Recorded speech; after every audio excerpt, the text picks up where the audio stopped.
up to the fight, playing with powers they don't understand. Will they fuck it all up or will they save the land? Treachery, vanity, loitering and worse. They are their own worst enemies. These fuckers don't need no cause. Authors and dragons.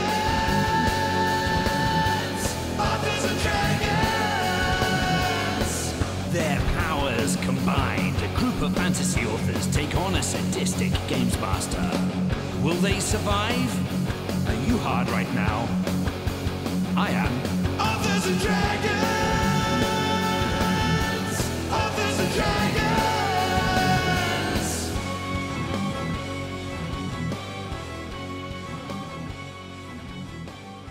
Good evening, friends. As we come closer to this Halloween season, I'm still John Hartness, and I'll be playing the role of Fandingo the Fantastical. In real life, I write stories about things that go bump in the night. You should go buy them all.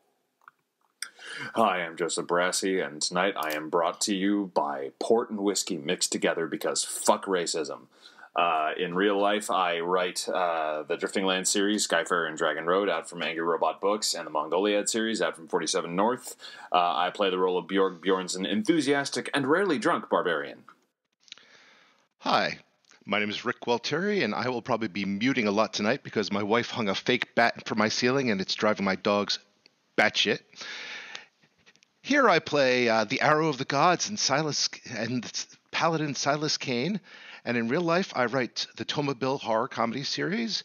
My latest audiobook, Get Bent, just came out this past week, and I am currently hard at work revising the sequel to it, Bent Out of Shape. Hello, friends. My name is Robert Bevan. I play the role of Klaus Richter, notorious ROG.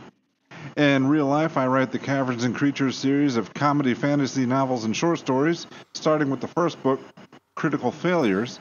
Hey there, my name's Steve Wetherill, and I play Brandon Fymaster, monk and gnomish limerick translator. In real life, I write the comedy fantasy series The Doomsayer Journeys, and seeing as it's nearly Halloween, the comedy horror Shoot the Dead. Hi, I am Drew Hayes, and I'll probably be muting a lot because there's a plastic bat hanging from my ceiling, and I like to yell at it every now and then when it gets too close.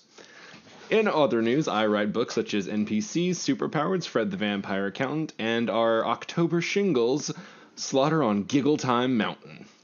And speaking of shingles, listeners, as you are hearing this, it has been one day since the first volume of Shingles audiobook, including the first 6 books of the Shingles from 2018, has been released. So hopefully you have been enjoying it, listening to it, praying to it, building an altar to it, spilling blood, not your blood, just somebody's blood, on the ground in its name.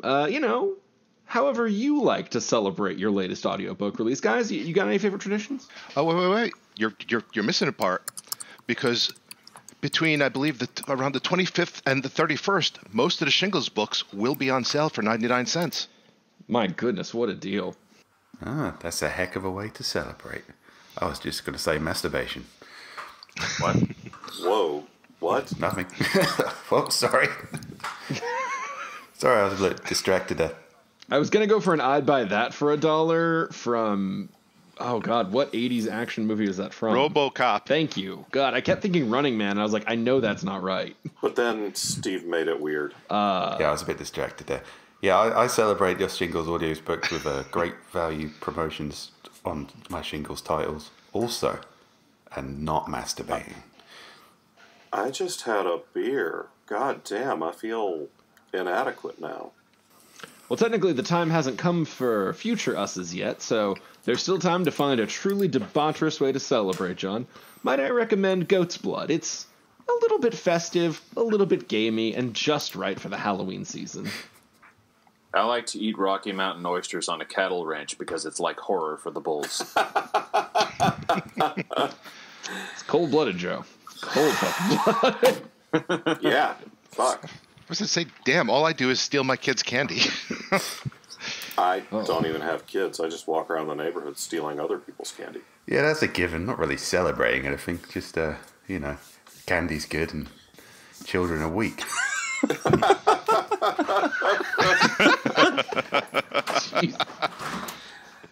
I love the fact that my wife has been buying candy all month to get ready for Halloween. There's like 2 fucking candy bars left. I've been eating the shit out of that candy. Yeah, that never works. Yeah, I'm just going to turn the porch light off and accept the eggs. We never actually get trick-or-treaters in my neighborhood because it's kind of a dark street off the beaten path. But I still buy candy every year and put it in a bowl, and I'm like, we're going to do this. I'm actually going to be doing a little construction this weekend, assuming I don't get lazy and just say fuck it. But I'm planning on building a kind of a fortune teller tent this year for Halloween, so the kids can come in, you know, and if they want their candy, they have to sit down and like listen to me tell them how they're going to horribly die. That's some bleak shit. I love it. I see in your future somebody taking your candy. Rick, Is that Rick's is that auditioning 3 for the bags role of- full? Yeah, kid, your future is diabetes. It's not that hard. and morbid obesity. You are going to slave away in your middle-class life and eventually get a dead-end corporate job in an open office with no cubicles. Too real, Joe. Too real. All of your dreams will slowly be consumed. I was so excited last year for fucking Halloween in the burbs. Like, bought a bunch of candy. Like, all right, fucking, it's a real Halloween. Finally, I'm not in a stupid apartment. You know, can be part of a community. Oh god, so few trick or treaters. So much fucking candy left over. Luckily, my friends are drunks and stoners, so that did not last long. I can't seem to find, like, I keep trying to figure out, like, what's the neighborhood that gets all the trick-or-treaters? God fucking damn it, but, you know. Because they do trick-or-treating at the mall around here, but, like, that just feels... My son loves Shitty. it, but it just feels dead inside. It's like you're standing in a line, moving from store to store. That sounds terrible. It's That's like the awful. weekend before Yeah. Halloween. Or like Halloween had a hurricane come through it. Life in the South, motherfuckers. And you had to just figure out some shit on the fly. Tonight, Halloween is brought to you by Praline's Liquor, Eggnog, and Sadness. You have no idea how true that fucking was, Joe. I feel like What? you're coming at me now. I actually have some Pralines in the fridge, and I was going to mix it up with eggnog. I love eggnog. Oh, eggnog is one of my good. favorite holiday drinks. I will go to the mat for eggnog, but I will go to the mat for homemade eggnog. Like Yeah. an actual yeah. thing that I make with a recipe that's fucking delicious. I do like the carton stuff. That's because I have terrible taste though. But like real genuine eggnog is fucking amazing. I've never had a chance to have it, so. Oh, that's shit that you can just feel your heart seizing as you drink it. It's awesome. Next Authors and Dragons Con, I'll whip up a batch. I'll bring some of my homemade glog. I'll bring my liver.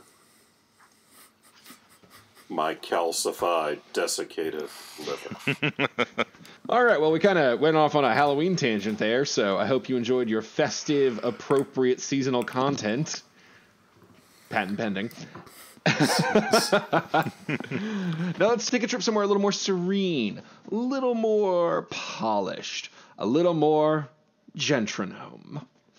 As the characters have finished walking through the tunnels and have emerged back in the main hub. Welcome to Gentrignome's hub. Please avail yourself to the consoles. Thank you for using Gentrignome. Oh yeah, Bjorg was asleep for this. Yeah. So we can turn on some of these pillar thingies, and you put in gold and it gives you shit. Oh, Not actual shit, like stuff. I don't have much gold. Well, we might be able to work something out. It's not like I protect you all or anything. Well, don't make it a guilt thing, because I'm not making it a guilt thing. that would presume I have a conscience. That is a fair statement. I feel like I'm going shopping for my mum or something. Supposed to be Halloween, not Mother's Day. So we got our key lit up with a new stone, right? Yes. Yes. All right. Which one of these pillars... All right, Fandango's going to walk over and examine this pillar. What does it look like? Stone polished, almost like marble-esque, a piece of glass, heavy enchantment. It's basically a stone obelisk with like glass kind of on the front. You know from experience that if you touch it, it will come alive. But you have to have a certain level of gemstone clearance to use most of these. So I will touch this stone. I'll rub it. It kind of does an opening animation. I believe I described it as the way like an old computer like would have a boot up thing. Little screensaver, and then it kind of swirls. Welcome to Gemstone Level User. And then it just displays a list of weaponry. Bjorg is going to move over to the weapons pillar with Fandango. I believe this was... Fuck, I can't remember who has it. All right, everybody give me intelligence. Except Brandon, because I know you don't. Who has what? Yeah, that's what you're rolling for, isn't it? Because I have the key. Mm-hmm. I don't remember anything else. Ooh. Natural 20 by Arrow of the Gods. Natural 20 by Fandango the Fantastical. Bjorg rolls a 10. Well then, you two were the ones I most suspected of having this, so that works out well. Whichever one of you has the bag of discs with Gnomish writing on them, you remember that you have them, and that you still have not gotten them translated. Which of you had that? I think it was Fandango. Yeah, I'm pretty sure it was. All right. Yeah. Arrow of the Gods, you saw him pick up a sack, and you also were like, oh yeah, he should have that translated, I guess. Fuck it, it's a natural 20. You just figured some shit out. Hey, Brandon. What do I roll for I told you so? Is this something I can do with that? I'm gonna, you know what, charisma. How well can you plant your I told you so flag? Okay. Well, actually, I'm gonna make a little bit of a meal of this. I'm going to use my body oil to use the Oil Master trait in the Temple of Many Fists monk capability, which gives me a +1 to charisma-based rolls. I'm also going to use the Have You Seen This Abs trait, which gives me advantage on charisma rolls. I know this might be overkill, but I really did tell you so. So let's see what we got. 13. Good move with the advantage. All right, with a 13, you have a tremendously smug air about you as you accept the sack of discs from Fandango. Excellent. I don't know. I'd call it 13 maybe like a slightly above average level of smugness.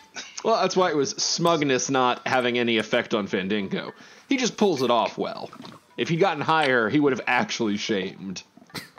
Oh, I was going to see if I could roll an opposed charisma check to just make him feel like he should have done it for me without me having to ask, and make him feel ashamed that he was not a gracious friend. That's called gaslighting, and I don't think we have a roll for that. Probably shit. All right. Brandon, you can look over the discs. I am going to need an investigation check from you, though, because while you can translate the language, that's not the same as immediately understanding what these are and what their purpose is. I can still fuck this up then. Cool. Oh, okay, I totally heard I can still fuck this. I was like, whoa. Well, I might still be able to do that. And remember, if you take your time and declare it ahead of time, you can do advantage. Yeah, I'll take my time. Advantage gives me an 18. Maybe I still can fuck this. You thoroughly look it over, and you realize that okay, it's numbers. It's got like Gentrignome stampings on it. They're very specific. They're different, but a lot of them are the same. And eventually, you kind of realize, oh, okay, this is some kind of internal currency. It's made. Like, it's clearly paid to these people and is probably useful in some specific capacity. But it's sort of like Dave & Buster's dollars in that it's only good here or there or wherever it is applicable. So what you have found is sort of an internal currency. Skee-ball tickets. He's a Come work for Gentrignome. We'll pay you in tokens. Yeah, if I'm not painting it well, this isn't a good company. Company script. Yeah. This is a Gentrignome dollars, guys. We can spend them while we're in the park. Alrighty then. So It's the sort of thing a DM might introduce, for example, if they wanted you to have access to higher tier stuff, but also didn't want to blow the fuck out of the economy once you left this place. All right. if a DM had that much forethought. Yeah. So, hey Bjorg, why don't you look and see if there's better shit on the list than you're wearing? All right. Bjorg is going to look over the list. Now, currently, Bjorg is currently wearing a +2 breastplate. This is the weapons kiosk. Oh, right. Okay. No. Bjorg is packing a +2 greatsword. It does not have any. 1000% you're not going to do better on this thing. Okay. The rule for these is everything in them is mundane. Everything that you have explored. Okay. The components, it's a little bit whiffy since that's part of magic, but Okay. for these, basically, so these are the lower tier kiosks, meaning they're accessible to people with lower level clearances. So you're not going to find anything magical on weapons, armor, gear, or food. Okay. There's 2 unexplored ones and components, and like I said, components is kind of iffy. So let's cool. Let's go to the one down here that we haven't explored. The southwestern obelisk. Bjorg will follow Fandango since he's just Fandango seems to know what he's doing. Yeah, Brandon's not happy with his mundane and low-level language. He's going to follow along as well. Heir of the Gods and Klaus, are y'all gonna go see what the mystery is, or do y'all have other things you want to, I'm guessing, piss on? Nah. I'll follow along. I'm still trying to get my character up so I can roll that intelligence check. Like 10 minutes ago. I love the idea of halfway through the session. Hey, Brandon should really check that sack. Just out of nowhere. Hey, Brandon, check out my sack. All right. Fandango, you touch the screen. But this time, unlike last time, you get the startup animation. Welcome to Gemstone level user. You have partial clearance for this terminal. And as it begins to kind of wobble through, it shows you a list of potions. Ooh. Oh, ooh. It is not a long list of potions. You can see like more entries below what you can see, but they are blacked out. And if you touch them, it flashes a 3 gemstone levels required. What are the potions that are available to us? Klaus rolls an 18.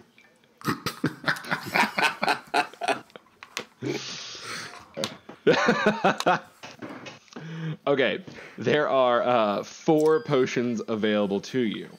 There are healing potions, which is just a D8 plus 1 for 200 gold. There is a potion of climbing for 200 gold. There is a potion of water breathing for 200 gold. We need one of those for Klaus. 1. Ooh, you are an optimist. No, I am cheap. He is the Optimist Prime. And you see one that none of you recognize automatically. And it just says Workers' Vigor, 200 gold. Caffeine. I don't like Red the Bull. sound of that one. That just gives you a cup of coffee. So let's see here. It's so we've got healing potion. Oh, I'm sorry. I have one more piece of information I need to give you guys. Because Brandon successfully translated the sack of Gentrignome money, you actually know how much Gentrignome money you have. That was about to be my question. Yep. So this sack contains, let's say, an even 5,000 Gentrignome bucks, So you each get 1,000 Gentrignome bucks.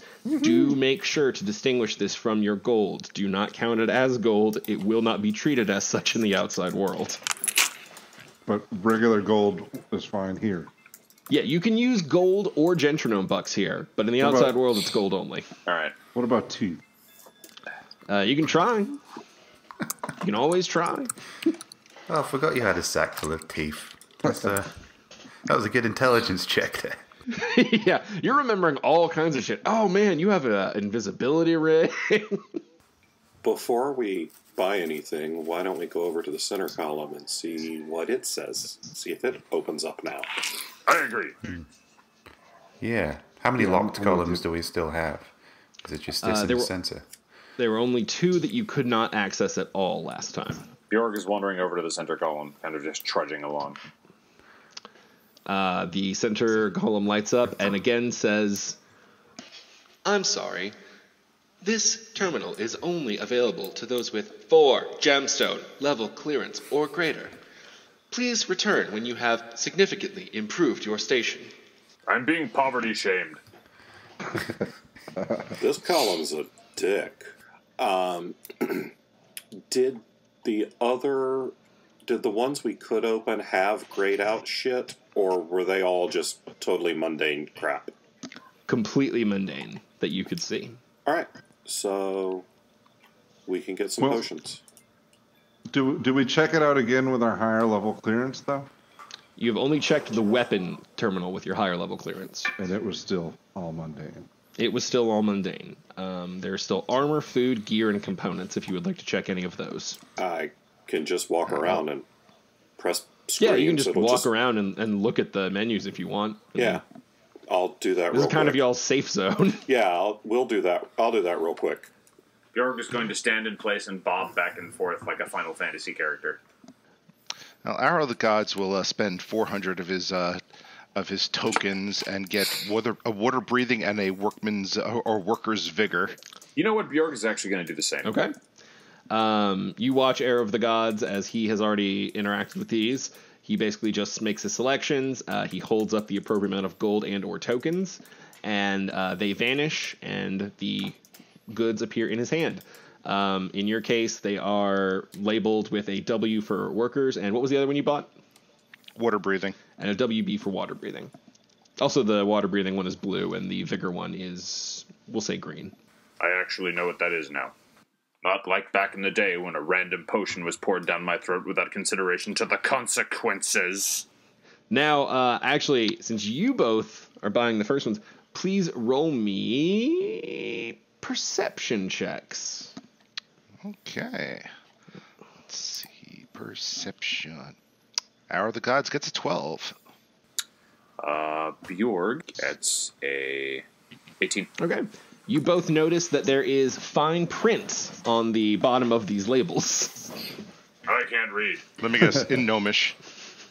100% in Gnomish. Call Brandon over. You know. Oh man, I never would have learned to read if I'd known it was going to be this tedious. This dungeon was going to be a lot harder when I thought none of you spoke Gnomish. Or a lot funnier. Yeah. Go on and give us a look. Let's see what these bottles say. Basically, the labels say Gentrignome brand, employee improvement potions, not for resale, 5-day shelf life, do not expose to temperatures over 3,000 degrees. Damn. How hot does it get in the middle of a fireball? Oh, that's a question for the philosophers. It's probably measured in Kelvin. I think actually it's a question for Bjorg because I've thrown enough fireballs at him. Give us a ballpark figure, Bill. Bjorg is going to just look at Fandango and go, hot. Fair enough. Bernie. I love that. I love how you immediately... Oh, we bought some helpful potions. I wonder if I can explode them. It's just a bard gone off the rails. I've got a wineskin full of lamp oil, so if you want to do that. Oh, one thing. In the perusing of the terminals, you do notice that the components one has a few more extra things listed. But it's stuff like mercury, which is obviously poisonous when handled improperly. So it's more like components that were probably not safe enough to give to people who only had one gemstone clearance. Probably totally aren't safe enough to give to us either. Yeah, you're more likely to hurt yourself than anyone else if you don't know how you're handling it. Just think how awesome you would look covered in silver, Brandon. So are all of the other thingies just still mundane shit? Except for the component one? Yeah, and even the component is still predominantly mundane. It's like a few things might kind of toe the line. Alright. Fendingo's gonna get he's gonna get a potion of climbing and a potion of water breathing. Okay. Same deal.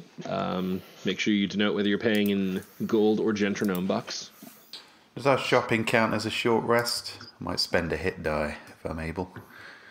It does not, but you are capable of taking a short rest or a long rest for that matter. This is basically a secured location so far as you know. Thank you, scary ceiling voice. I like to think that did just, come over the intercom there. We hope you've enjoyed this festive moment from Gentrignome. Please deposit 5 gold on your way out for festiveness.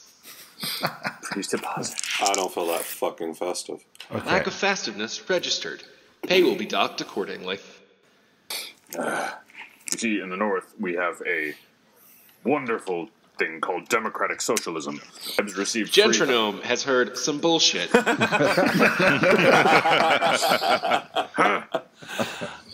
All barbarians receive free healthcare from their I shamans. guess if we're going to go fight a big magic fish, Klaus will buy a potion of water breathing as well, using Gentrignome bucks. Are any of you gonna buy healing potions? I was sort of thinking about that. Because I only got so many spells. Bjork is going to buy another healing potion, actually. Klaus doesn't plan on being anywhere near harm. I love the optimism. But I would like to buy some beer and weasel snacks.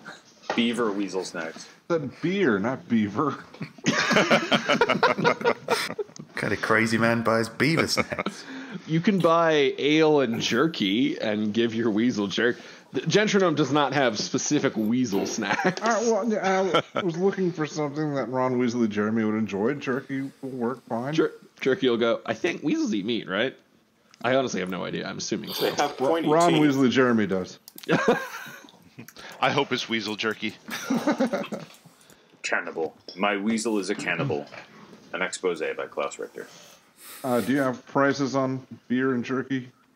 I believe ale was a silver last time, and jerky, just use the book, whatever a ration would cost.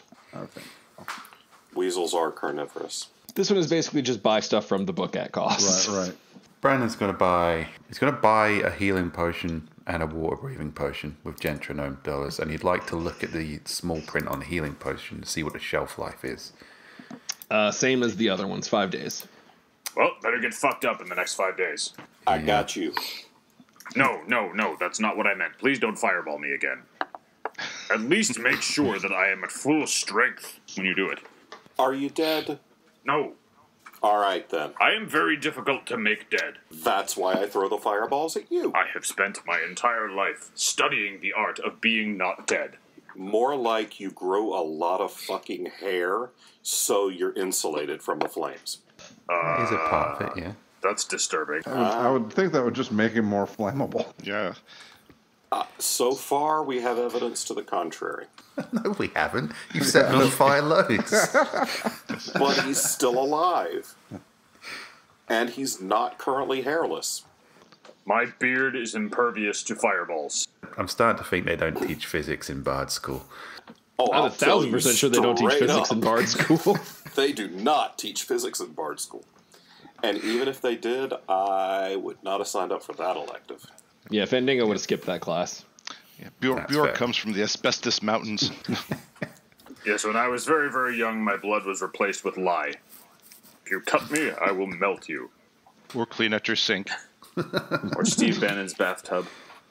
Fendingo uses his Gentrignome bucks to buy a potion of healing. Both of these are really useful.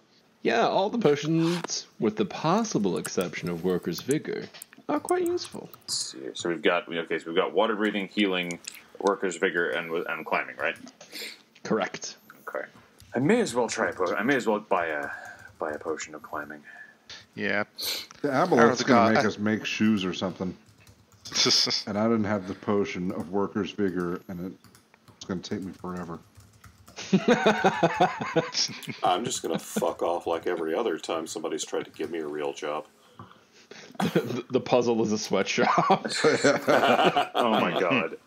Yeah, our Hour of the Gods will buy a climbing one with its Gentrignome bucks too, because well, I don't know. I mean, I do have that rod that can like float in midair and just like kind of keep me from like falling. Oh, well remembered. That's your dick, dude. Oh yeah, I forgot about your immovable rod. Those are fun. You know what? I'm going to get a climbing and worker vigor as well. And another. I'm just going to spend all my Gentrignome bucks. Also, I want to buy a new pen while I'm here. I'm just going to use regular money for that. Klaus is waiting for that last column to be available before he blows his wad of Gentrignome bucks. That's a first. Other wad. Did Klaus just threaten to ejaculate on the final pillar once he has access to it? I'm not threatening. I mean, it's a pillar. That doesn't give a shit. Goddamn promise is what it is. you must have 3 gemstones to to access our stash of porn. Oh man, a gallon of ale is only 2 silver pieces. I feel like there actually is some great like erotica potential for ejaculate on the final pillar. It's just like such a Pretending that those words were never, ever said, Fandingo's going to spend the rest of his money and pick up another potion of healing and a potion of Worker's Vigor, too. Alrighty. Cool. I will have a gallon of ale and a modest meal. Just picturing like Klaus eating one piece of bread and then just slamming mug after mug of ale. Look, modest is step 3. It's after squalid and poor, so yeah. I got to imagine it's more than just a crust of old bread. I was going to say, with your Gentrignome bucks, you have 10,000 glasses of ale waiting for you. Oh, there's crust. 10,000 gallons. We could flood this place. Wow. I really want to try that now. Live episode number 2. Swimming in a room full of beer. Fuck it. I'm good to drown that way. Yeah, this is kind of how I always wanted to die. Like, it's not going to get better from here. Yeah. Do we want to take a long rest to get back spells and things? Yeah, can do. Yeah, we can probably do that. Says the guy with all the healing spells in the party. Yes, It's a good rule of thumb, guys. When the caster asks for a long rest, take a long rest. Yeah. I got a gallon of ale to get through. Oh my god. Okay, Yeah, so... I'll also spend a couple of bucks and get a decent meal. And Oh, Mr. Fancy going for decent. well, I'm only going to drink half a gallon of ale, so I can afford for better food. Okay, so you can all take a long rest. That's no problem. You regain half of your maximum hit die if you have spent any. Your hit points reset to full. But one thing before we do all that, is anybody going to take any of their potions? I will try the Worker's Vigor just to see what it does. Anybody else? No. Oh, hell no. I will watch Silas take Yeah, the potion. No. We'll see what happens. The Arrow of the Gods. Oh, yeah, the Arrow of Gods, yeah. I will take the ale. The ale potion? Yeah. It numbs my feelings. That's the magic. Okay, Arrow of the Gods. You slam down a Worker's Vigor, and you find that even as you sort of let your mind enter a rest, You are still slightly awake, capable of mundane, basic, menial tasks. It is I do everybody's taxes while they're asleep. It is very similar to the way elves trance. They're not completely asleep, nor are they completely awake. Very limited in what they can do, but functionally, you can take a long rest while conscious, removing the need to like post a guard or anything. But as you reach the end of it, you definitely feel kind of like frayed, like a little bit of a headache behind your eyes. And you have a hunch that doing a lot of these in a row might be a bad idea. I thought you were going to say similar to the way that elves make Santa's toys. Honestly, you're not far off. That's what this potion is for. Well, It's that's why I potion. thought that's where it was going. Yeah. Yeah. So what you're It's a saying is this is a potion of vile capitalist exploitation. It allows workers to keep working even while they quote unquote sleep. I definitely was paid for sleeping at my last job. Gentrignome might be the greatest villain I've created in this world. My God, we all want to kill him. It's not a him, man. It's an entity. It's not a man, it's the man. Man. Oh, It's the gnome. You can't fight the corporation. it's the The gnome. Gentrignome. It's the gnome man. The Nam. Okay, so you can all take your long rest. Arrow of the Gods, you have learned that Workers' Vigor will permit you to do a conscious long rest at some potential toll if overused. Do you have anything you want to do during the night while everybody else is passed out, since you are the only one who will be awake the entire time? Oh, the possibilities. But you know, I think when they wake up, they will find that the arrow of the gods has gone off elsewhere, and Silas has returned. Oh no. Nobody wants to wake up to that. Lament, for Silas is back. And Silas has spent the night, even though he can't like say or write the name of his god. They're covered. They find themselves surrounded by tracks, like with the letters T space G. Bjorg is just gonna kind of like look up and go, "Oh, this is the bad place." We're all dead. This is hell. TG. Traditional games? Twang? Toe rag. Turgid! I think the G's in the wrong place there, buddy. Target. Turd pig. I will continue to pray for all of you. God damn it. Silas. Who will you be praying to? Turd pig. Fuck you. Did you say turd pig? No, Bevan said turd pig. I was trying to read what was written. Who is Turd Pig? Who is this compelling new god you speak of? The turd pig? Oh my. Yeah. All right, shall we go somewhere else? I might be interested in worshiping Turd Pig. Thank you, does- Silas. It does sort of feel like you're kind of divinity. We lose Arrow of the Gods and we find a whole new fucking religion. So, one quick thing to remind you all of, because this is happening in the background, is that every few hours, or every hour, and then not for a few hours, and then again, there is a beam option that, like, the main console lights up, says it asks if anybody wants to teleport out, and then fires off, and then resets. Happens regularly. If you ever want to leave this place, you do have that option. It is right there. Still gayest. Pretty sure I can't leave. Your guess was just to find out information about the source. You are not in any way compelled to fight this thing. Okay, so wait, hold on a second. Is this the source of the badness that we were supposed to look for? This is a lead. You know the gnomes were researching... Yeah, because I think I Basically, wasn't... the gnomes were researching that there are multiple aboliths throughout these islands. Okay. Sort of explaining why these islands sort of function on their own reality.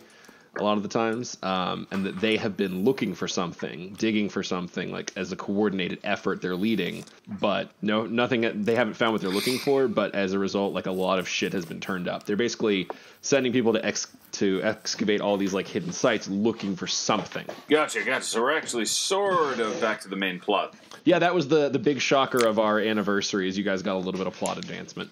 God, that's right, I missed that one. Ah, damn it. Okay. So that was what they discovered through some gnome journals and whatnot, was basically that there's an aboleth down here. This company was, among other things, like when they found it, they were trying to find a way to kill it. And apparently that didn't go well, because there's no gnomes left. And you haven't actually gone down to see if there's an aboleth left. But there's definitely no gnomes left. Perhaps we should go see if there's an aboleth left. Maybe we should go release that slot. Do you ever fucking hear yourself speak? Bjorg needs more power before that can happen. Bjorg has plenty of power. Fandingo needs more distance from yo dumbass. Regardless, I'm not leaving this place without maximum Gentrignome promotion. Yeah. You guys also remember that aboleths are famous for their mind control. So that's the thing you've been trying to find something to overcome. Yeah, I need to find a way to keep it from mind fucking me, because unfortunately mind powers are the only thing I can't resist with my body. It's unfortunate. It's That deeply and unfortunate. ale. Should be more like Brandon Thighmaster. Who might... Are you at that level, Brandon? Yeah, I've got stillness of mind. Nice. It kind of sounds like an ability, but I like to think it's sort of just a lack of cognitive giving a shit. You can't grab a hole. Yeah, because I was thinking Bjork's got a pretty still mind most days. One of those guys, you go into some kind of meditation class and they go, okay, right, clear your mind. He goes, done. And then it's... What's next? Yeah, patience. How long will that take? All right, so you have shopped, you have rested, you have watched a teleportation thingy go off a few times. We have doors. You have doors. For anyone who doesn't remember, the middle door is the one that you can access with 2 gemstones. This is the one you can access with 1 gemstone that you've already been in. And this is the one that you have to have 3 gemstones to enter. You know, if a DM were planning this whole thing, there might be a way to get a 3rd gemstone if we go through the door for 2 gemstones. That sounds theoretically possible. I am for it. That sounds too much like thought. I desire to find a way to kill this aboleth. I think we should release that slot and throw it at the aboleth. Sladoken! Didn't see that coming, motherfucker. No one expects the Slottish Inquisition. Yeah. I think to do that, we're going to need to find a slotapult. If the slot implanted its eggs in the aboleth. The saddest thing is, this is actually the closest thing we have to a plan. You're welcome. Again. Our plan is slotual harassment. Fandango's opening the door. I wrote the book already. Tossing the slot. Yeah. Damn it, yeah. That's some neat native advertising there. Well done. I think we're slowly learning that Bevan's just the low-key master of that. Okay, you can all go into the middle door. It leads to a hallway. Shocker! Wait. Someone gives us the shocker when we go through the door? Because, I don't know, I might need a drink first. Well, you had ale, so... One step ahead of you, buddy. That would be a fun trap. That would be a good trap. Suddenly the shocker. All right, it's basically more stylized, smooth, polished, clearly Gentrignome-made tunnels. As you kind of walk your way through, it's very angular. You make some turns. And then you come to a very heavy door, metal. Looks very intricate. Like it had some really cool like design and protection stuff. Unfortunately, the part where a handle has been like completely melted away, and it's just an empty hole the size of roughly a bowling ball, sort of whacked through that edge part of the door. Can I look through the hole where the bowling ball went? You may. Do you have any type of dark vision? Yes, I are a half elf. Ah, excellently done. Okay, I was born that way. I'm good at being born. You can look through Wow. and roll me a perception. He's got a 100% success rate on being born, let's be fair. See? Fendingo rolls a natural 1. Oh, yeah, you do. Well, I say 100%. Yeah, dubs on that. If I fucking had advantage, I would have rolled a natural 1. Yeah, that is the dice saying "fuck you" specifically. Damn. Fandango, roll me a. Oh, let's have some fun with this. Roll me a dexterity save. Oh, god damn it. Bowling ball to the face. All right, Fendingo rolls a 16.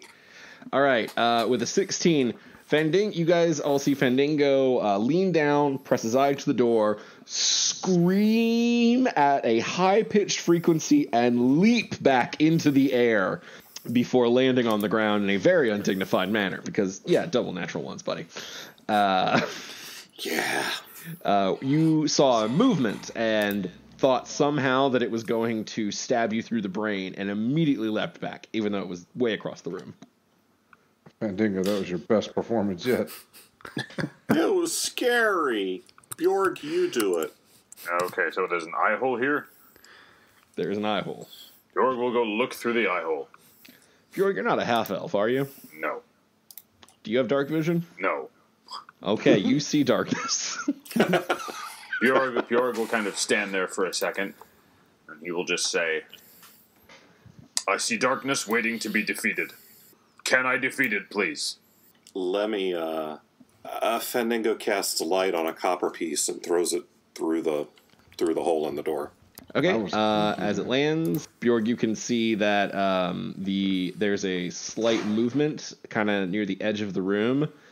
You can't quite make it out within the light's radius, but it's very rhythmic, like the swing of a clock. Is this it? This is at the end of the hallway? This is through the door at the end of the hallway. Okay, gotcha. So this is in the other room, like what you can see on the other side of that room with Fandango's coin lighting it up. Can this door be checked for traps? Maybe. Ah. But that would have to be a question asked by Klaus. someone with trap checking. Klaus! Yes. Check this door for traps. Okay. I want to defeat the darkness. Yeah, that sounds like fun. All right, Klaus rolls a 9. All right, with a 9, you detect no traps. All right, that's totally clear, guys. Okay, I'm going to see if I can get my +1 staff, wiggle it through the hole, and use it as a handle. Okay, I see what you're saying. So you're going to try to push it or pull it? Pull it, I suppose. Okay. Does not pull. Well, I'm out of ideas. Hold on. Silas will step up, and if there's movement in the back of the room, he will fire an arrow at it. Are you a half-elf? No? Okay, so you're just working with the light of John's thing, right? Yep. Okay, disadvantage. Fire. Disadvantage is 15. Okay. Everybody roll me perceptions. All right. Silas rolls an 18. Fendingo rolls an 18. Brendan Firemaster rolls a 21. Bjorg rolls a 21. Klaus rolls a 20. Holy shit, you guys all rolled extremely well for that. That's because it's probably meaningless. Really keen to see how this goes wrong for Silas. So, Silas, you fire the arrow through, you hit your target, and everybody, fucking everybody, notices that it's the sound of metal striking metal. I think I killed it. It is still moving. The door didn't pull, right? The door did not pull. Fendingo pushes on the door. Door opens easily. Well, that makes sense. Pushing the door. Well done, Fandango. All those years in Bard School finally paying off. And Fandango, as you push open the door, you hear a slight whir and some clicks as lights begin flickering on through the room, as if you have activated some sort of mechanism. They spread and bloom to reveal something that we'll find out about next time on Authors and Dragons.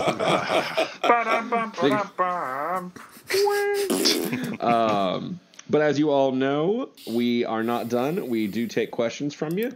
So normally we start with the facebook.com/authors and dragons. But, of course, recently we've introduced our Discord channel where people can cut the line and get their questions sort of bumped to the top. So, Rick, you are our Discord question master. Please, sir, pick a few good ones for us. All right. Well, our friend Tiggy asks, reposting this because apparently we ignored him the first time, but I'm always looking for music to listen to at work.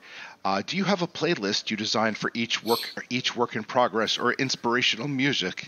I.e., Ride of the Valkyries for epic battle scenes. And if so, would you consider making them public on Spotify? I would need to get a Spotify first. Yeah, I don't The know what that only is. music I've ever listened to, the only sound I've ever intentionally listened to while writing was generic ocean noise because I was at an airport and I needed something to drown it out. I hate writing to music. I did a great workshop when I was in college where a professor sat us down, gave us 3 different very simple prompts, and then played 3 very different songs while we had to write. And it was really neat to see like how it could like color and affect everybody's writing. But at the same time, it made me always want to start from a neutral palette so that I was conveying only the emotions I wanted to onto the page. I'm kind of similar. I don't like listening to music when I write, but it's not an emotional thing. It's more, for some reason, like visual and and auditory. Those are 2 things I can't multitask. So I'm either listening to music or I'm writing. I'm not doing both. Yeah, I'd just be singing along and stuff. I don't listen to anything. I listen to music every time I write, but I don't have a specific playlist. I use the Amazon Music app and just select the Jason Isbell radio station, unless it's a big combat scene, and then I click on the Rob Zombie station. Let's see here. I actually do listen to music. I do have some playlists for the Drifting Lands. I would have to get a Spotify to make them public, though, or fuck around with YouTube, and that very idea gives me hives. So, like, it really depends. One of the things I will do when I'm writing with headphones, because if I do this without headphones, it drives everyone around me crazy, is, like, if I have a specific song that hits a note for a scene, I'll just listen to that song on repeat until I'm done. I will say I did have to listen to quite a bit of Neil Diamond for research purposes during the writing of Critical Failure 7. Yeah, I've definitely been inspired by music, but I don't really get the opportunity to write for long enough where I think, maybe I need some music to motivate me. Normally I'm lucky to find some time where everybody else isn't making some kind of bullshit noise, so I tend to appreciate the silence when I have it. All right. So short answer, Tiggy, is we're pretty disappointing when it comes to the music side of things. Yeah. All right. Michael asks, if you could go back in time to experience one event, what would it be? Never ask a time travel question to a writer. Because, here's the thing. If everybody could time travel, I can't remember where I heard this, we'd all go back to the same major event, and you'd end up at the crucifixion and just a huge crowd of nobody but time travelers. And it'd just be it wouldn't be authentic. It wouldn't be the authentic hipster crucifixion I want. It would just be a tourist attraction. I would probably just go back to a time where I had like disappointing sex and do it better. just knock your past self out. Just tag yourself in. Oh wait, we're just going there to watch. All right, I thought we were like going back in our own. All right, whatever. Never mind. You could give yourself. I mean, you can't participate, but maybe you can give yourself some tips or something. Yeah. I don't think it's quantum leap rules. Okay. Well, if it's quantum leap rules, then yeah, I'm with Bevan. God. I love the fuck you are. Wow. I don't want to go back to when I was having sex. I just want to go back to when Robert Bevan was having bad sex. I don't know. I like the idea of like Jesus on the cross there, about to like give something awesomely like biblical, and then he looks up and he's just like, "Who the fuck are all you guys?" Everybody's just sitting there with smartphones.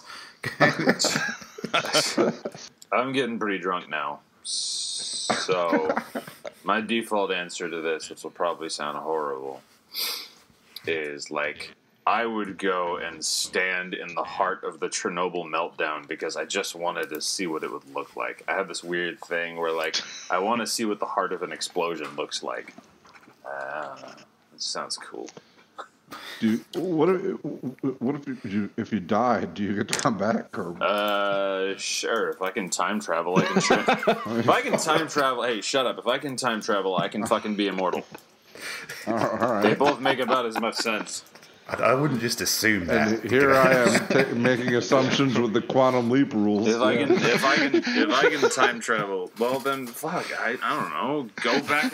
Just before you leave, a Joe covered in third-degree burn shows up. He's like, "Don't time travel back there." So don't go there.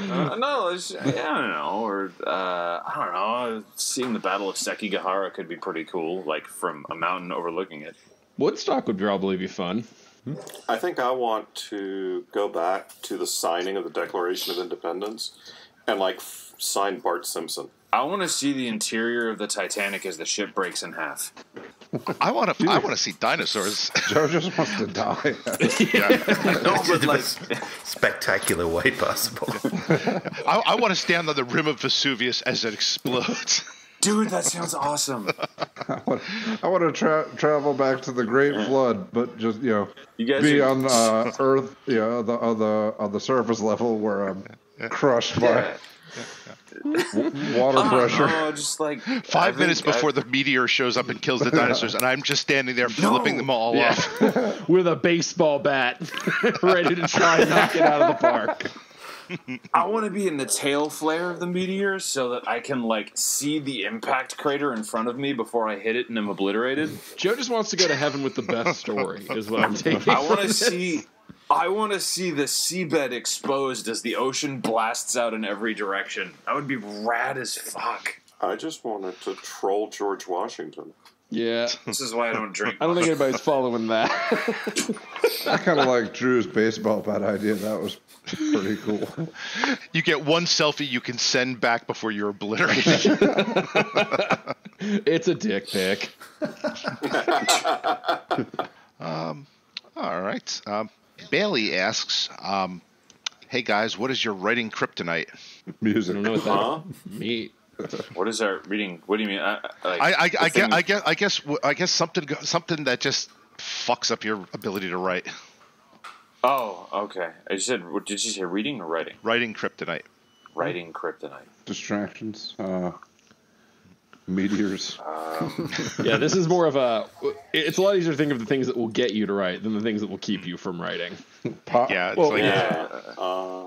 Everything. Fucking everything. Going off my meds. Waiting too late in the day to write will really fuck me up. I do a lot better when I strike in the morning. A new Magic the Gathering set will fuck me up for 2 weeks. I'll find out, yeah. A new tabletop game. If I start playing in a new tabletop game, then what happens is all I care about is the lore for whatever the character I've made then. And then, like, my brain goes, books, fuck that. This is a character. People immediately respond to this. I get instant gratification instead of having to wait months or years. That's kind of to say, I think I have a kind of a finite amount of creative energy, which can sort of be placeboed with stuff like playing video games or tooling around on Photoshop to make a ridiculous t-shirt design or something. Yeah. God, Photoshop, man. Let me tell you, there is no better way to just kill a day than to say, no, I'll spend 5 minutes Photoshopping this.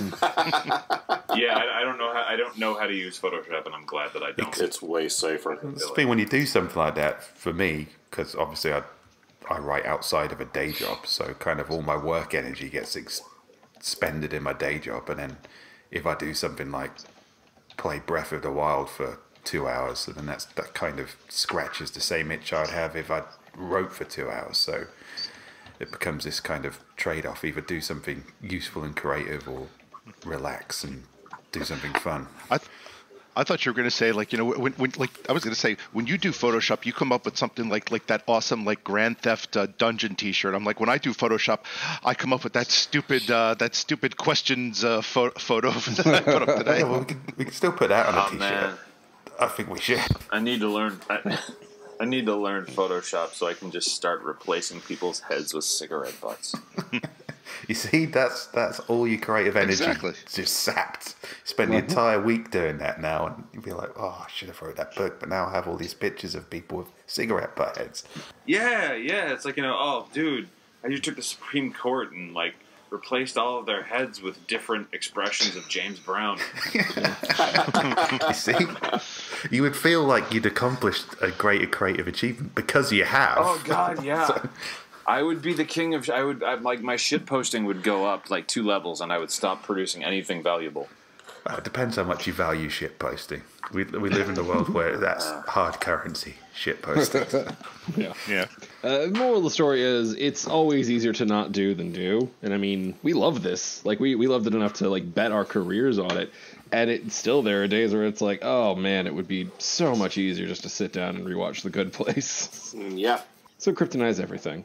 And with that, we will jump over to the Facebook.com questions, hosted by our own Joseph Brassy. Joseph, give us some Brassy questions. Yeah, Brassy questions. Okay, so, preface, I am drunk. Let's see here. Do you want Rick to handle it, man? No. Okay. No, let him handle it, because this is going to be that much better. Oh, yeah. I can drive. Steve, get that edit button ready. Let's see how this goes. All right, our friend Jacob says, how do you feel about book-to-movie adaptations? Book usually better, or is the movie better? They're completely different things because they're different media. Yeah, it's true. I always think that people who complain about a movie not being the same as a book, it's not supposed. I think the more the movie tries to be like the book, the more it kind of hamstrings itself. Yeah, I feel like there's this like common attitude among a lot of people that a book reaches some form of apotheosis with a movie adaptation. And no, the book reached apotheosis as a book. You are Like, not that's the- drunk if you can still say apotheosis. I thought he made that word up. Apotheosis.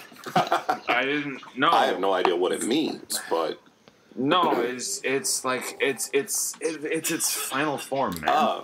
oh, so it's just anime. Okay, I'm with you.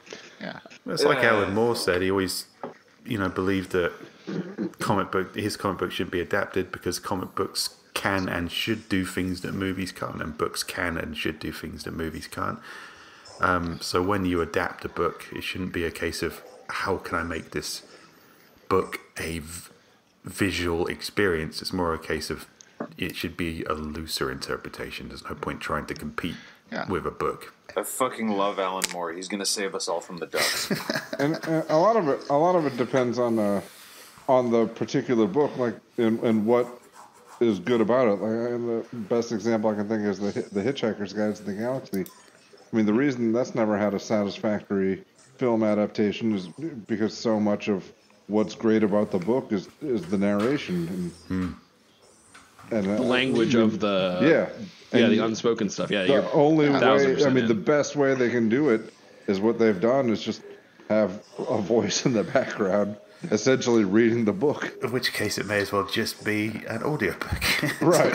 But a lot of it comes down to the skill of the director and, of course, the budget. I mean, like, The Relic is an awesome novel, and the book just sucks balls. Versus Jaws. I'll be honest, it's kind of a so-so book, but the movie is a masterpiece. Something like, you can get really sincere adaptations. Like the Scott Pilgrim movie is kind of the probably the most perfect adaptation you can get of the Scott Pilgrim book, but it's still not following the book that much. But it's still awesome in its own right. I loved that movie. Yeah, I mean, they're different mediums with different time constraints, if nothing else, like ignoring everything else. Yeah. I thought By replacing gore with coins, it somehow managed to be more disturbing. And the one thing that it's really hard to do with a book is pay off the writer's mortgage in one shot. So let's not overlook that as a benefit to adaptations. That's my favourite part about adaptations is when the writer gets paid. Yeah. So, I mean, but we can even talk about this in a more applicable thing for us, is truly, like, audio is not as divergent as film, obviously, because they have the same manuscripts they're coming off of, but I would still consider an audiobook to be a different form of art than a book because you have that actor adding their own tones, their own inflections, their own additions to the experience in the way that like an audiobook will never be quite the same as an ebook, even though they're working from the same base words. Oh yeah, 100%. Yeah, that's true. So extrapolate that out to a movie and, you know, you get to, my God, how many different layers of art and interpretation have gone into this. So you're seeing something that's built off the same scaffolding, but can go in completely different directions because of both the limitations and benefits of its medium. Yeah. I mean, we tend to kind of lionize directors, even auteur directors are kind of, they're only a foundational piece in what the movie becomes. It's a movie's never going to be one person's thing in the same way that a book is nearly one person's thing. And books have no budget. Like there's no FX budget. That's very true. Any setting, any world, anything you want to do in a book, you absolutely can without a single thought of, oh wait, what's this going to cost? Well, that's why whenever we've had the question about who would play your characters or any of that, Brassy always says, my shit's got to be anime. Yeah. Although even that is not as inexpensive as you might think compared to special effects. Yeah. But it would look cool. It would definitely look cool. Next question. Okay, let's see here. Okay, so our friend Luke, as published authors, when you read books, how do you read them? Do you read them with a critical perspective, or do you lose yourself in a story even if it's not a deep story? I'm not overly critical of other books just because I've written a book, but I do find myself kind of reading great passages and going, oh shit, now I feel a bit inadequate. So it's kind of the opposite.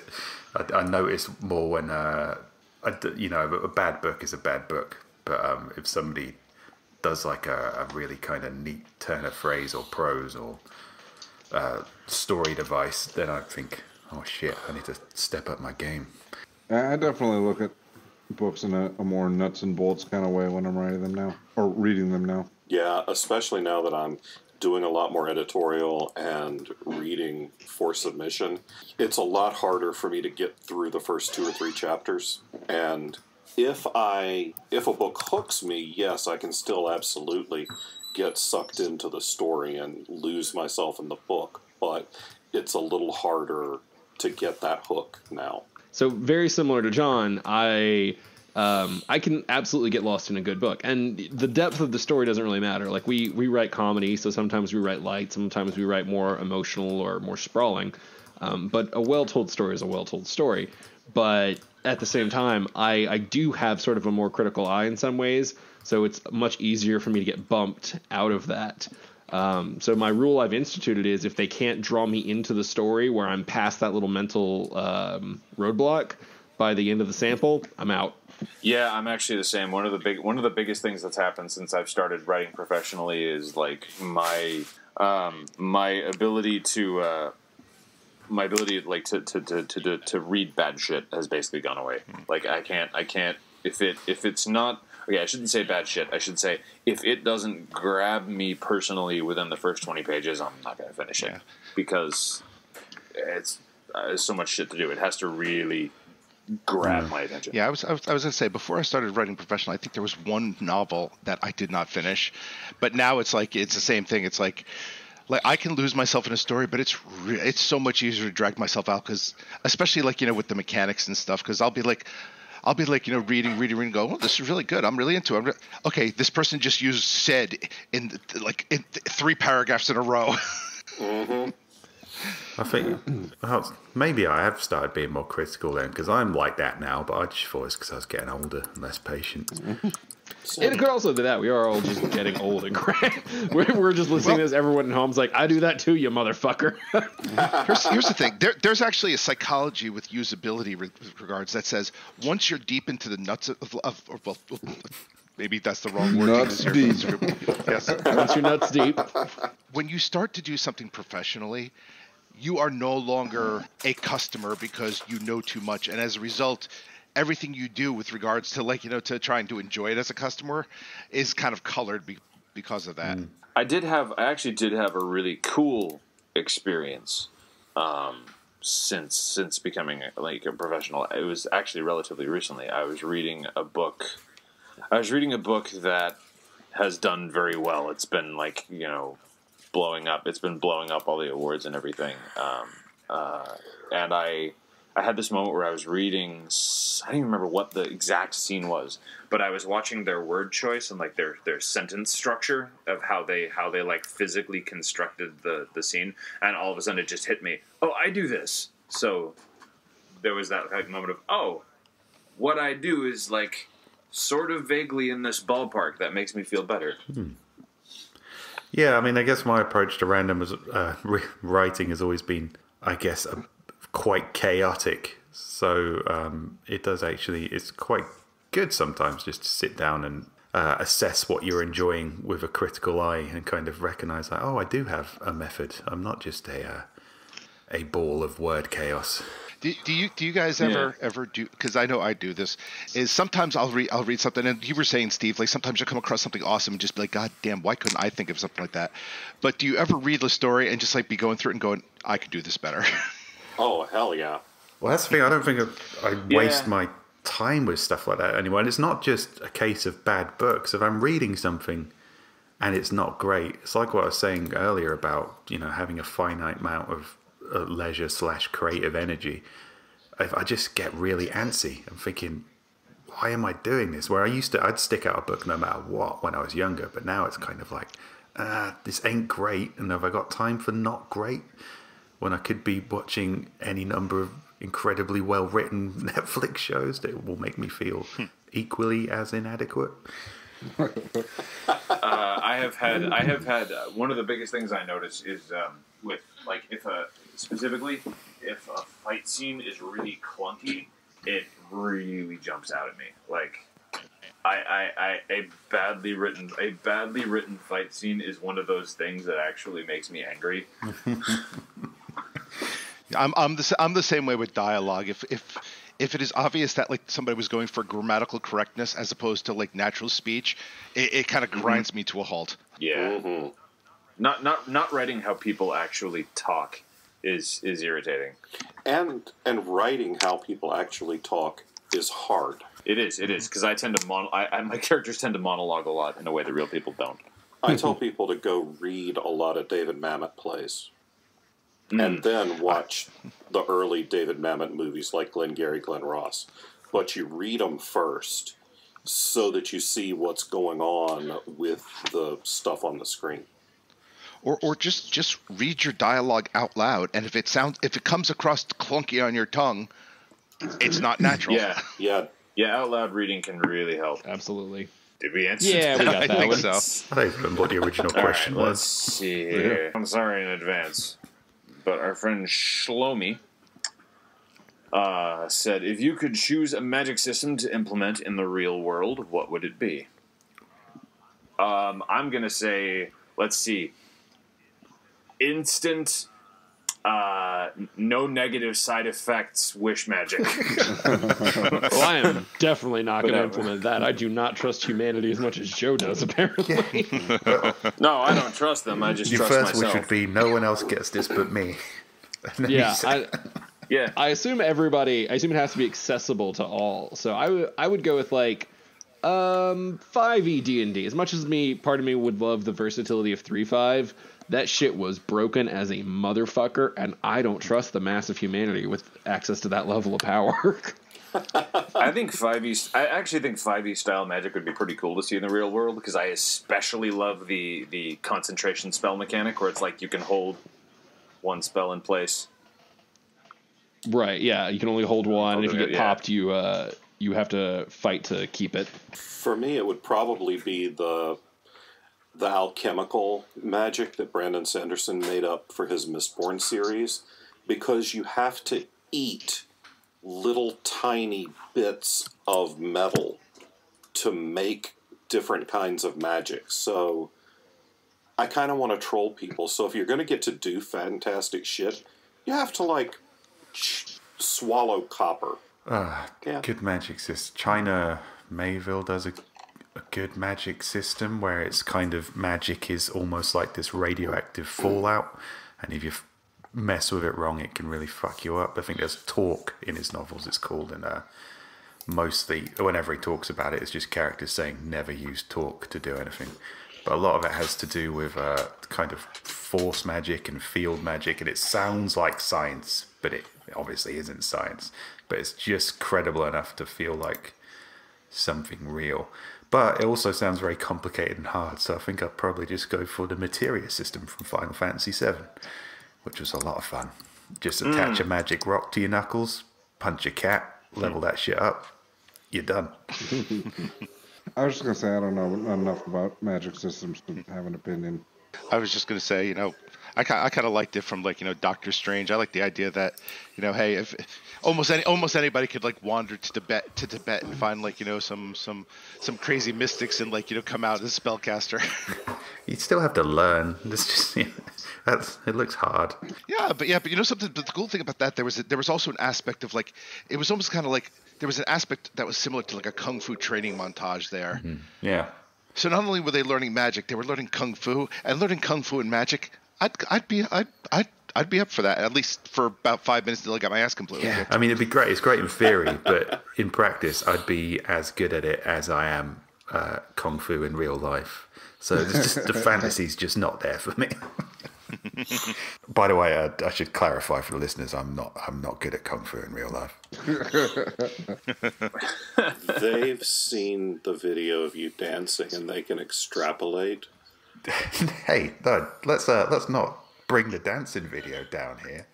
That's a shining beacon of hope in this dark world. Sure. Or maybe I've just listened to. At least that's how I remember it going. It depends on what you're hoping for. No, that dancing video was everything I would have hoped for. I'm currently hoping we never, ever get another one. But hey. Oh, John, life's never that kind. All right, let's see here. This is a good one to end on. Our friend Barnaby says, if you could take a hallucinogenic with any real or fictional person, who would it be? Ooh. I guess depending on how good the hallucinogenic is, they could be real or fictional. Living or dead? I'm going to assume any. He said real or fictional. He said nothing about a life Hunter S. Thompson, baby. And we're going to fucking Vegas. Maybe Steve. This is a not so subtle attempt to suggest that Steve and Bevan should drop mushrooms in the UK and do a special We're episode. halfway across the New Mexico desert when Steve started dancing. If we do a mushroom episode, I am fucking in. Fuck this. They said fictional person. I'm like dropping acid with Darth Vader. Wow, fuck. I can't see that. I can't see that lasting long. I mean, he's just. You know what? I'm gonna go to the comics book world here and say that dropping acid or shrooms or anything with John fucking Constantine would be rad. I'm gonna go for the movie Flash Gordon because his methods are already extremely questionable. But Flash. We've got 24 minutes to save the world, Flash. Quick, take this. It'll be rad. You know what? I'm going to go with the Leprechaun from the Leprechaun movies because I feel like he's going to do some weird magic shit on LSD. And even if I die, I want to see that. You're definitely going to die. It's just like Rick's one. This will not last more than 5 minutes before, you're killed. But that will be a hell of a 5 minutes. But sticking to the actual question, I'd go with Dr. Seuss. Good choice. That is a good choice. That's a good one. Drop acid with Mr. Rogers. You would be the best fucking neighbors. Just sit there and it's like you got this scene. The scene sets itself. You've got you sitting there, then you've got Mr. Rogers sitting next to you, and then next to him you've got this giant sentient bug. Rick, straight up, do not go into the land of make-believe. That shit's going to fuck you up while you're on acid. I would have been executed by the king there. King Friday's lead. What did I read something today. King Friday is tired of your shit. Apparently when Big Bird was on Mr. Rogers' Neighborhood, they like had a discussion and like eventually settled on, okay, Big Bird has to hang out in the land of make believe because if he comes to the neighborhood, we have to explain he's a puppeteer. But if he's in the land of make believe, then he can just be a giant bird, and that's okay. That's some solid rules. He's got a solid system of magic. He was very serious about like keeping a line for the kids about what was real and what was not real. Yeah, but you know something, you take enough LSD and that line just completely blurs. Yeah. Being high on Sesame Street on LSD just seems like it would be a good time. Yeah, I'm gonna tickle you, Elmo, with my fist. Whoa, you were a violent LSD. I'm gonna go hang out in that trash can with Oscar the Grouch Wild. Oh, we're closing on that. That's clap 'em and done, boys. All right, everyone. Thank you so much for joining us. Reminder, you can go pick up the new Shingles audiobook, Volume 1, which is books 1 through 6. And if you're wondering if we'll get a Volume 2, that sort of depends on if you pick up Volume 1. Yeah. So if you like it, go buy it and tell your friends. And if you don't like it, I don't know, maybe keep that to yourself. Fuck you. If you don't like it, maybe there's something wrong with you, buddy. Have you ever thought about that? All right, we will see you next week with a very special Halloween side quest. Bye. Bye. Bye. Authors and Dragons is brought to you under a Creative Commons license, meaning you are free to share this material so long as credit is given to those who created it, which is us, the people you just heard play the game. Opening and closing themes performed by the Gore Core 4. Authors and Dragons! Authors and Dragons!